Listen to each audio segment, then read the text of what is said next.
사랑해 주님 참 감사합니다. 이 아침에도 저희가 다시 한번 하나님 앞에 나아갑니다. 성령 충만하여 하나님 앞에 말씀과 기도로 찬양으로 나아갈 때에 하나님 우리의 기도가 향기가 되게 하시고 하나님께서 받을 만한 기도가 되게 하시며 하나님께 쓰임받는 기도가 될 수 있도록 이 새벽에도 저희들과 함께하여 주시옵소서.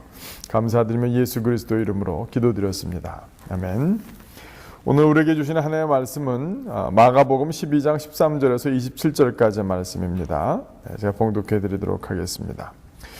그들이 예수의 말씀을 책잡으려 하여 바리새인과 헤롯 땅 중에서 사람을 보내매 와서 이르되 선생님이여 우리가 아노니 당신은 참되시고 아무도 꺼리는 일이 없으시니 이는 사람을 외모로 보지 않고 오직 진리로서 하나님의 도를 가르치심이니이다. 가이사에게 세금을 바치는 것이 옳으니까 옳지 아니하니까 우리가 바치리까 말리까 한데 예수께서 그 외식함을 아시고 이르시되 왜 어찌하여 나를 시험하느냐 데나리온 하나를 가져다가 내게 보이라 하시니 가져왔거늘 예수께서 이르시되 이 형상과 이 글이 누구의 것이냐 이르다 가이사의 것이니이다. 이에 예수께서 이르시되 가이사의 것은 가이사에게 하나님의 것은 하나님께 바치라 하시니 그들이 예수께 대하여 매우 놀랍게 여기더라. 부활이 없다 하는 사두개인들이 예수께 와서 물어 이르되 선생님이여 모세가 우리에게 써주시기를 어떤 사람의 형이 자식이 없어 아내를 두고 죽으면 그 동생이 그 아내를 취하여 형을 위하여 상속자를 세울지니라 하였나이다. 7형제가 있었는데 마지가 아내를 취하였다가 상속자가 없이 죽고 둘째도 그 여자를 취하였다가 상속자가 없이 죽고 셋째도 그렇게 하여 7이 다 상속자가 없었고 최후의 여자도 죽었나이다. 7사람이 다 그를 아내로 취하였으니 부활 때 곧 그들이 살아날 때 그 중에 누구의 아내가 되리이까. 예수께서 이르시되 너희가 성경도 하나님의 능력도 알지 못함으로 오해함이 아니냐. 사람이 죽은 자 가운데서 살아난 때에는 장가도 아니가고 시집도 아니가고 하늘에는 천사들과 같으니라. 죽은 자가 살아난다는 것을 말할진대 너희가 모세의 책 중 가시나무 떨기에 관한 글에 하나님께서 모세에게 이르시되 나는 아브라함의 하나님이요 이삭의 하나님이요 야곱의 하나님이로라 하신 말씀을 읽어보지 못하였느냐. 하나님은 죽은 자의 하나님이 아니요 산 자의 하나님이시니라. 너희가 크게 오해하였도다 하시니라. 아멘. 예수님께서 예루살렘 입성하신 이후에 예루살렘에 거주했던 유력한 자들, 그 당시에 이제 세상을 다스리던 자들, 이 자들이 예수님에 대해서 또 이렇게 시험하여서 여러 가지 것들을 물어보며 논쟁을 하였습니다. 오늘 본문에 보면 대표적인 그룹으로 세 그룹이 나옵니다. 그 중에 한 사람들은 우리가 잘 알고 있는 바리새인이었고요. 두 번째는 헤롯 땅이었습니다. 그 다음에 마지막에는 사두개파, 이 세 파가 자기네들의 주장과 연관된 것을 예수님께 여쭤보고 있는 것입니다. 사실은 당시에 바리새파와 헤롯 땅, 이 사두개파는 서로 사이가 좋지 않고 여러 가지 안건에 따라서 서로 입장이 달랐었는데요.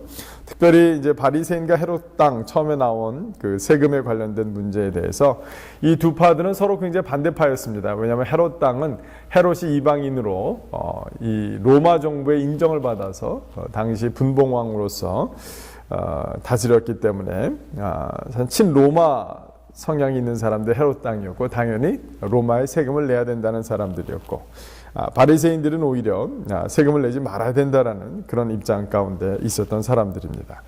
근데 이 두 사람들이 마음을 합했죠. 오히려 이 세금 문제를 가지고 예수님을 논쟁하고 예수님을 코너에 모으는 데는 하나가 되었습니다.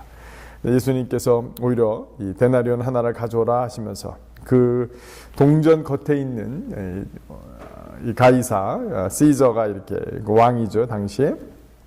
시저 형상이 이렇게 새겨져 있는 것을 보시면서 오히려 가이사의 것은 가이사에게, 하나님의 것은 하나님께 돌리라라고 얘기하시면서 이 사람들이 예수님을 이 함정에 몰려고 올무를 놓았지만 그 가운데서 아주 기가 막히게 둘 다 면박을 주시면서 오히려 이 세상에서 우리의 삶 가운데 의미도 다해야 되겠지만 그래도 불구하고 하나님을 믿는 하나님의 백성으로서 또 우리가 어떻게 살아가야 될지에 대해서도 분명히 말씀을 가르쳐주고 계십니다.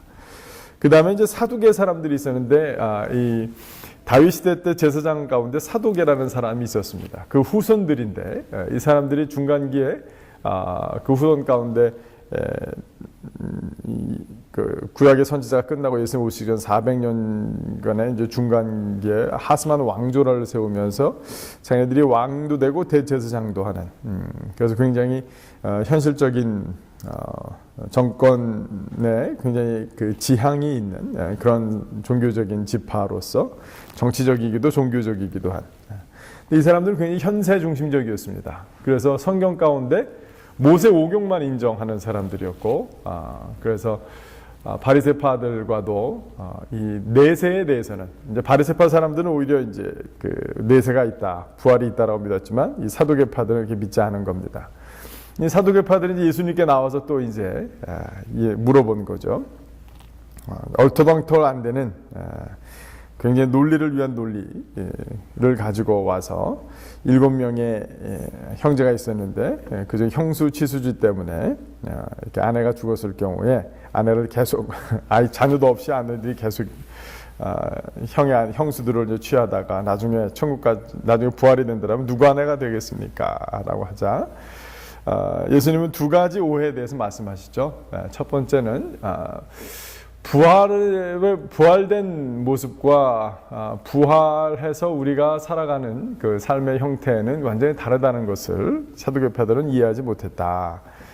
우리가 부활한 육체가 우리가 부활한 다음에는 주님과 함께 영원히 거할 때는 장가도 가지 않고 시집도 가지 아니하고 다 형제요 자매요 하나님을 아버지로 모시고 살아가는 그런 부활체로서의 삶이 있다라는 사실을 이들은 알지 못했다라는 것입니다.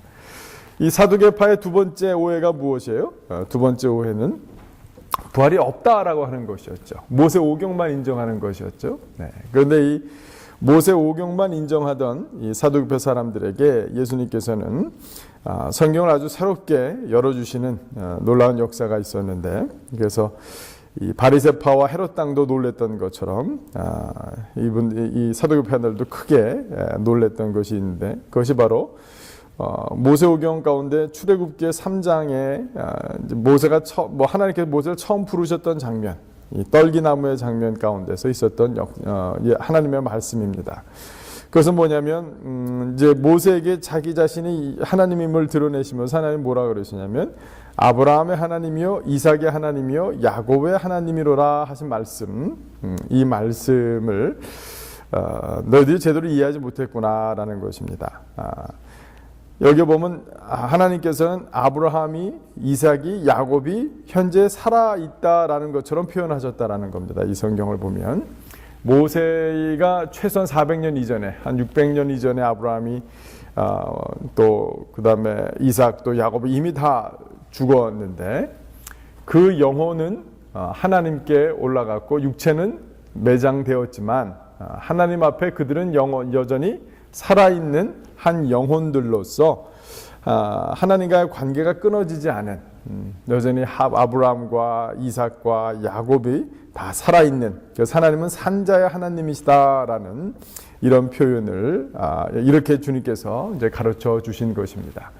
그러니까 사두개 사람들은 이제 깜짝 놀란 거예요. 자기네들이 신봉하고 있는 모세오경 가운데 하나님의 이 모세에게 말씀하신 죽은 자의 하나님이 아니요 산자의 하나님이다.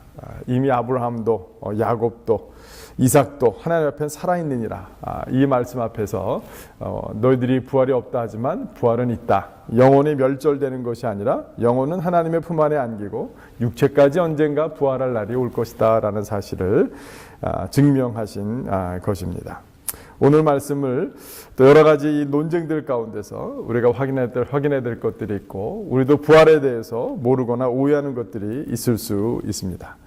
오늘 본문 말씀을 보면서 우리가 어느 한 파에 어느 한 부류에 속해서 성경을 오해하거나 그것을 여러 가지 다른 이데올로기거나 정치적으로 받아들이는 것에 대해서 오늘은 경종의 말씀을 올리시는 예수님의 모습을 함께 보게 됩니다. 또한 우리에게 너무 감사한 것은 뭐냐면 이 성경을 주시고 말씀을 주셨을 뿐만 아니라 이 말씀을 예수님께서 친히 해석하신 이런 신약이 또 우리 가운데 주셨고 또 그 신약을 깨달아 알게 해주시는 성령께서 우리와 함께 하신다는 사실 앞에 우리가 다시 한번 말씀을 올바로 이해하고 또 올바로 믿고자 하는 그 결단의 시간으로 함께 나가야 될 줄로 믿습니다. 또한 우리의 영혼이 이 땅 가운데서 살다가 죽었을 때에 우리가 부활에 대한 온전한 믿음으로 또 함께 일어서는 이 새벽이 되기를 주님의 이름으로 축원합니다. 우리의 영혼은 영원히 죽지 않고 하나님과 함께 있다가 우리의 육체도 부활한 다음에 우리는 새로운 옷을 입고 새로운 몸을 입고 또 하나님과 영원토록 함께 살아가야 될 그 소망이 오늘을 살아가는데 우리의 좀 승리의 믿음을 허락하는 그 믿음이 되시기를 주님의 이름으로 축원합니다. 기도하겠습니다. 사랑해 주님 참 감사합니다. 아버지 하나님, 여전히 우리는 말씀을 오해하기 쉽고 어떤 한 교파나 또 여러 가지 다른 이데올로기나 현실적인 이유들로 또 말씀이 왜곡되고 그것이 믿음이 되어지는 그런 현실이 예수님 때도 계셨지만 여전히 그런 현실도 부인할 수 없습니다. 그러나 그 가운데서 말씀을 주시고 또 예수님이 해석해 주시고 하나님 이제는 그리스도의 영으로 우리가 거듭나 하나님의 말씀을 온전히 이해할 수 있는 또 그런 능력도 허락하여 주시니 주님 참 감사합니다. 우리가 성령의 조명하심 앞에 또 예수님의 가르침 앞에 또 말씀을 더 깊이 이해하고 믿음 바대로 깨달음 바대로 살아가는 그런 승리의 믿음 가질 수 있도록 인도하시고 도와주십시오. 주님 그뿐만 아니라 우리가 오늘 부활에 대한 말씀을 살펴보았습니다. 하나님 우리가 영원히 주님과 함께 살며 언젠간 육체도 부활하여 주님 앞에 일어설 그날 하나님 그날을 바라보는 믿음이 오늘을 살아가는데 우리에게 힘과 용기가 되며 기쁨이 되고 승리가 되는 역사 오늘 저희들 가운데 또한 허락하여 주시옵소서. 감사드리며 예수 그리스도 이름으로 기도드렸습니다. 아멘. 오늘 중보기도 제목 읽어드리도록 하겠습니다. 오늘은 탄자니아 마툼비족을 위해서 기도합니다. 마툼비인들은 정직한 성품과 독립적인 성향을 가진 부족입니다. 대부분 삼림 지역에 거주하며 주업은 농업이지만 소수는 어업이나 가게를 운영하는 사람들도 있습니다. 이들은 조상 숭배 이슬람을 혼합한 종교를 가지고 있으며 영혼을 숭배하는 사상은 그들의 문화와 종교에 영향을 미치고 있습니다. 마툼비족의 95%가 이슬람이며 복음화는 1%는 못 미치고 있습니다. 따라서 그들의 언어로 된 성경이나 복음의 메시지를 담은 자료가 없으며 방송 또한 없습니다. 이들에게 구두로 전달할 수 있는 복음의 도구가 생길 수 있기를 기도합시다. 그리고 어둠에서 빛으로 그들의 영혼의 자유를 선포할 수 있는 전도자가 세워지기를 기도합시다. 마툼비족을 위해서 외부에서 선교사님들이 들어가고 복음을 전하는 데들이 필요하지만 결국 내부 안에서 예수운동, 복음운동이 일어나야 되는 것이 모든 전도사역의 선교사역의 키입니다. 오늘 이 시간은 마툼비족을 위해서도 함께 기도해 주시면 감사하겠습니다. 기도하겠습니다.